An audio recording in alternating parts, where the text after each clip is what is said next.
they are getting grape sodas and they're not being exposed to the fruits and vegetables. And then they end up being overweight, obese, having health problems. It starts at a very young age.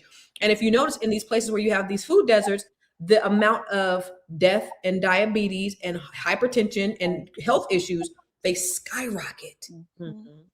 That is by design, ladies and gentlemen. But again, all this can be prevented. Even if you live in a food desert, there's ways to get around that. You don't have to eat that way. You can plant your own garden. You could get a little box garden. There's things that you could do to kind of, eat whole foods, like Renee said. You can take control of your own diet, just like Anonymous said. Be proactive and not reactive. We got to get out of that. But Dominic, what do you think the idea of no medication there should be no side effects in the cure, whatever she said? I think that was a brilliant way to put it. I agree with that. So you got to, again, this is a business. So if I give you a pill to treat this, you're going to probably have X, Y, and Z symptoms, right? So then I got another pill to cure that. Mm-hmm. And then that pill is going to cause these symptoms. So then I'm giving you another pill. Before you know it, you have 15 pills.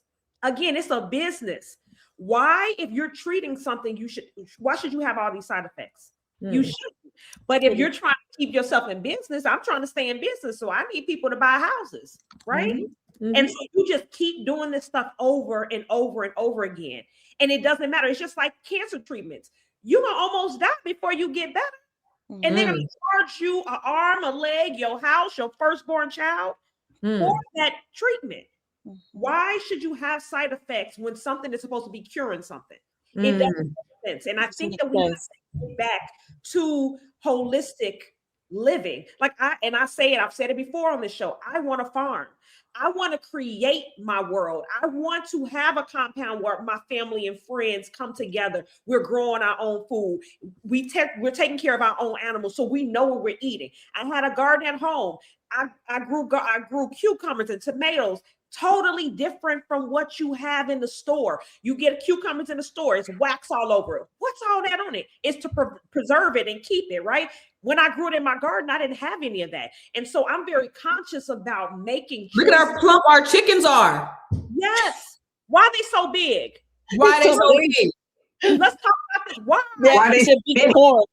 When we were younger, we didn't have obesity. Kids weren't obese like that. Children are obese. Why? Because they're putting steroids and hormones and all this stuff that our kids are taking in. Another thing, why can you go and buy food that's not good for you with your link card or your food stamps or whatever it's called in your area? Why? The kids go to the store and they're getting chips and donuts and candy. Why is that possible? Because again, we're not. This is not healthcare. It's part of the powers that be. They trying to kill y'all, whether it's a food desert, whether it's the way that, because there's definitely medical bias too. And I want you guys to speak to that as well, you guys. There is medical bias. The way, there was I forget what that was, but I guess there was something by which they measured, was it colonoscopy or something? But anyway, they had a different measure for Black people. So Black people were getting diagnosed a lot later than everybody else. And so they were dying a lot more. And they just fixed that within the last couple of years.